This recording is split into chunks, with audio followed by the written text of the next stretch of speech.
लिए, तो अब हम जा रहे हैं इसको टेस्ट करने। अस्सलाम वालेकुम, गुड मॉर्निंग।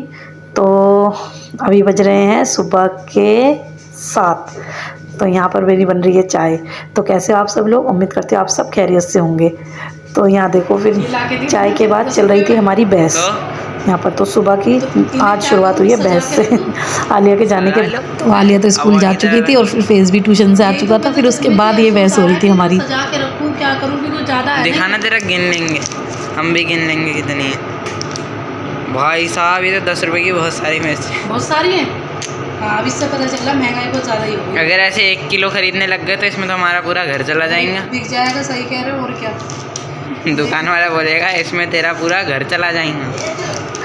तो सुबह आज बहस से शुरू हो गई थी मेरी, क्योंकि मैंने ये मिर्ची मंगाई थी और ये मिर्ची 10 रुपये में इतनी सी, मैं मतलब देख के अफसोस हो गया मुझे, कैसे करूँ क्या मैं, इन्हें डालूँ या सजा के रखूँ।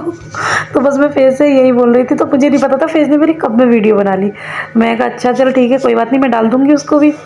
तो यहाँ मुझे बना रही थी आलू के चंदे। अब मुझे नहीं पता आप लोग क्या बोलते हैं, लेकिन मैं तो चंदे ही बोलती हूँ, हमारे यहाँ तो चंदे ही बोलते हैं, आलू की कतली भी बोलते हैं शायद। तो वही मैं बना रही थी। तो बस यहाँ पे क्योंकि उसमें सूखी लाल मिर्च चाहिए होती है, डालनी पड़ती है। मतलब मुझे तो सूखी लाल मिर्च वैसे भी मेरे बहुत सारी सब्जियों में यूज़ होती है।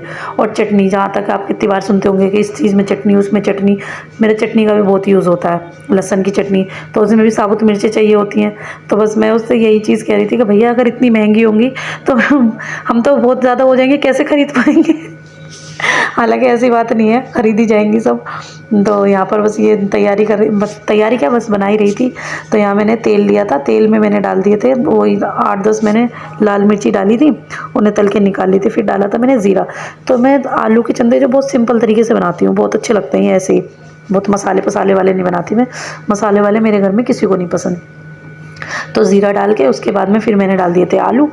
तो आलू डाल के फिर थोड़ा सा बस मैंने नमक डाला, जो मतलब टेस्ट के हिसाब से मैंने नमक डाल दिया था इसमें। नमक डालने के बाद में और थोड़ा सा पानी डाल के मैंने रख दी थी ना पकने के लिए। तो जो मैंने मिर्ची ये तोड़ी थी, मतलब तली थी, इनको मैंने कूट लिया था इसमें इमाम दस्ते में, कुटनी जो भी आप बोलते होंगे, मुझे नहीं पता, हमारे यहाँ तो इमाम दस्ता ही बोलते हैं शुरू से, तो छोटा वाला इमाम दस्ता। तो उसमें मैंने ये कूट लिए थी लाल मिर्ची। तो लाल मिर्ची हम इसमें कूट के डालते हैं। तो इनको रख दिए थे मैंने 8-10 मिनट में, ये तो बन जाते हैं, आलू तो यूँ ही गल जाते हैं, थोड़ा सा पानी डाल के बस यूँ रख दिए थे मैंने मीडियम आँच पे इनको। तो ये 8-10 मिनट में ही बन गए थे, 8 से 10 मिनट के बीच में ये हो गए थे तैयार। मेरी सब्ज़ी बहुत जल्दी से बन जाती है ये 2 में। तो भाई यहाँ मेरी सब्ज़ी बन रही थी और आज मेरा इतना सारा काम था। हाँ, मैंने इसमें हल्दी भी डाली थी थोड़ी सी, मैं बताना भूल गई आप लोगों को, क्योंकि दिख रही है तो वीडियो में, तब जाके मुझे याद आया अच्छा मैंने हल्दी भी डाली थी।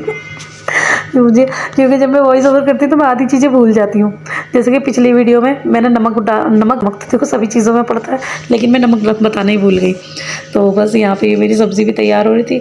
लेकिन हाँ, मैं बता रही थी ना आपको, इतना सारा आज मेरा काम फैला हुआ था। आज बल्कि मैंने 2-2 वीडियो शूट किए हैं, सुबह का रूटीन और शाम का भी, मतलब पूरे दिन का। लेकिन वो वीडियो इतनी लंबी हो गई थी तो मैंने सोचा रहने ही देती हूँ, कि नहीं डालती, मतलब आप लोग भी बोर हो जाएंगे मेरी वीडियो को देखते देखते, इसलिए मैंने ज़्यादा मतलब लंबी नहीं डाली उसको। तो सुबह का ही काफ़ी सारा काम हो गया था। तो ये देखो यहाँ बन चुके थे मेरे आलू के चंदे और बहुत मज़े के बनते हैं ये। और यहाँ पे फिर मैं डाल रही थी उसमें हरा धनिया काट के। तो बस सब्ज़ी तो मेरी हो चुकी थी तैयार। फिर उसके बाद में मैंने करी थी मलाई, मेरी खट्टी हुई रखी थी, तो फिर मैंने करी थी उसको, निकाला था घी। तो घी मेरा इतनी जल्दी निकला है उसमें से, पता नहीं, सबको मैं देखती हूँ बहुत ताम झाम लगता है, मेरा तो बिना ताम झाम के ही घी निकल जाता है। मुझे कोई ज़्यादा ना ब्लेंडर की ज़रूरत पड़ती है ना किसी चीज़ की, हालांकि मैंने ब्लेंडर वगैरह है सब, लेकिन मैं तो बहुत आसानी से निकाल लेती हूँ। और ये इसकी ट्रिक है निकालने की, क्योंकि वैसे तो चाहे कितना भी मतलब टाइम लगा लो हर चीज़ में, लेकिन इसके जो मैं ट्रिक आपको बता रही हूँ उससे ना आप सही में बहुत आसानी से निकाल सकते हैं। तो देखो, मलाई तो सब फ्रिज में ही रखते हैं अपनी, तो जाहिर सी बात है। तो मेरी भी मलाई जो रहती है इकट्ठा करती रहती हूँ, वो मेरी फ्रिज में रहती है। तो मैं फ्रिज से अपनी सुबह में जैसे मैं उठती हूँ तो उस टाइम पे अपनी मलाई निकाल के किचन में रख देती हूँ। कहीं भी मतलब आप रख दो किचन में, अपना कहीं भी रख दो अपना, सुबह में जैसे उठते हो। तो मतलब मेरे कहने का मतलब है ज़रूरी नहीं आप सुबह में उठ गए, वो तो शाम में भी आप कभी भी रख लो, कम से कम 3 या 4 घंटे इसको ऐसे ही, तो रूम टेम्परेचर पे वो आ जाएगी। फिर भी वो ना थोड़ी ठंडक सी रहती है उसमें मलाई में। और बस फिर उसे एक बड़े बर्तन में, जिसमें भी आप रखो उसमें बड़े बर्तन में लो और चम्मच से ही चाहे आप चला लो, ब्लेंडर की भी ज़रूरत नहीं पड़ेगी। तो जब तक उसमें कोई पानी वानी कुछ नहीं डालना है, बस खाली उसको ऐसे ही घुमाना है, जैसे आपने देखा भी होगा मैंने जैसे घुमाया था, इसी तरीके से इसको घुमाना है। और फिर ये जो रई होती है, मुझे नहीं पता आप क्या बोलते हो, रई जो होती है, रई को लेके और चाहे चम्मच से भी आप निकाल लो, फिर उसमें डालो थोड़ा सा पानी। जब इकट्ठा हो जाए ना सारा, वो अब जब क्रीमी टेक्सचर पूरा जब जमने लगे, तो उसमें बस थोड़ा सा पानी डाल के और फिर अपना जो मक्खन है एक साइड कर लो सारा का सारा। सही में इसमें जितनी देर मुझे आपको बताने में लग रही है ना, इतना ही जितना मतलब वीडियो में टाइम लग रहा है, सिर्फ इतना ही टाइम मुझे लगा था इसको निकालने में। मतलब मुझे 2 मिनट मैंने ऐसे चलाया है, 5 मिनट ही लगे होंगे, 2 मिनट मैंने ऐसे घुमाया और बस फटाफट से निकल गई। और हर बार मेरी इसी तरीके से मैं निकालती हूँ, बहुत आसानी से निकल जाती है। तो आप लोग इस ट्रिक को ज़रूर आजमा के देखना, जिसकी अगर मलाई नहीं निकलती है, मतलब मलाई में से मक्खन नहीं निकल पाता है जल्दी से। तो ये देखो किस तरीके से एकदम आसानी से। तो मुझे कुछ नहीं करना पड़ा, ना मैंने कोई गर्म पानी डाला है, ना ही मैंने कोई ठंडा पानी ऐड किया इसमें, ना मैंने कोई ब्लेंडर, ना मिक्सर, कुछ मैंने यूज़ नहीं किया। बस चम्मच से चलाया और बस थोड़ा पानी डालने के बाद और मेरा मक्खन सारा एक जगह इकट्ठा हो गया और रही से थोड़ा सा घुमाया और हो गया बस इकट्ठा तैयार। तो मैं रख दूँगी इसे पिघलने के लिए। तो मैंने रख दिया था, तो बस ज़्यादा टाइम नहीं लगा था, 5 मिनट उसको निकालने में लगे। और फिर उसके बाद में देखो इसका फिर ना वो भी ज़्यादा नहीं निकलता है, जो नीचे होता है ना, वो वाइट क्या बोलते हैं इसे, मुझे नहीं पता, वो जो होता है वो भी मुझे बताना वैसे कमेंट्स में क्या बोलते हैं, जो चीज़ें मुझे नहीं पता है। तो मुझे कोई शर्म नहीं है उसे सीखने में या पूछने में। तो देखो मेरा घी बहुत आसानी से निकल गया था और बहुत अच्छे से निकला था और एकदम वाइट घी निकला था, दानेदार। और ये देखो सही में किचन का बहुत बुरा हाल फैल रहा है मेरा। तो यहाँ पे देखो मैं यहाँ निकाल रही थी अपना घी, तो क्योंकि जब मेरा घी ठंडा हो गया था तब मैंने निकाला था। अब ये नहीं कि आप सोचो कि इन्होंने तो बताया नहीं मुझे कि घी ठंडा करके भी निकालना है। घी जब थोड़ा ठंडा हो जाए उसके बाद निकालना है। तो घी जब ठंडा हो गया था उसके बाद मैंने घी निकाल लिया था अपना। और फिर उसके बाद में ये खुरचन जो होती है, फिर उसके बाद मैंने बनाई थी उसकी मिठाई। अरे उस खुरचन को बिल्कुल एकदम मतलब ऐसे भी खाओ नहीं, ऐसे भी अच्छी लगती है, मेरे बच्चों को तो बहुत ज़्यादा पसंद है।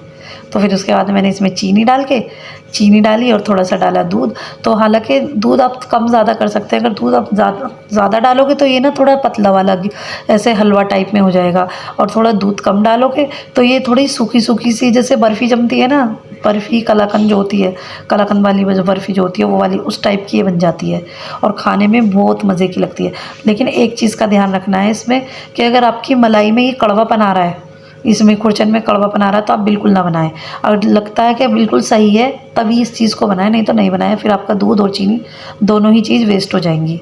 तो अगर मेरे बताने में कुछ गलती हो रही है तो प्लीज़ मुझे माफ़ कर देना, क्योंकि मुझे ठीक से बताना नहीं आता, एक्सप्लेन करना नहीं आता। तो मुझसे जैसे भी मुझसे आता है बताना, मैं ऐसे बता देती हूँ आप लोगों को। लेकिन मैं करती हूँ, कोशिश करती हूँ कि हाँ मैं ठीक से बता पाऊँ। और यहाँ देखो आलिया मैडम आपको टेस्टिंग करके। तो आज की वीडियो को करते हैं यहीं पर एंड। अगर वीडियो मेरी अच्छी लगी है तो प्लीज़ वीडियो को लाइक करना और शेयर करना मत भूलिएगा और चैनल को सब्सक्राइब करना मत भूलिएगा। तो फिर मिलेंगे अगले व्लॉग में, तब तक के लिए अल्लाह हाफिज़।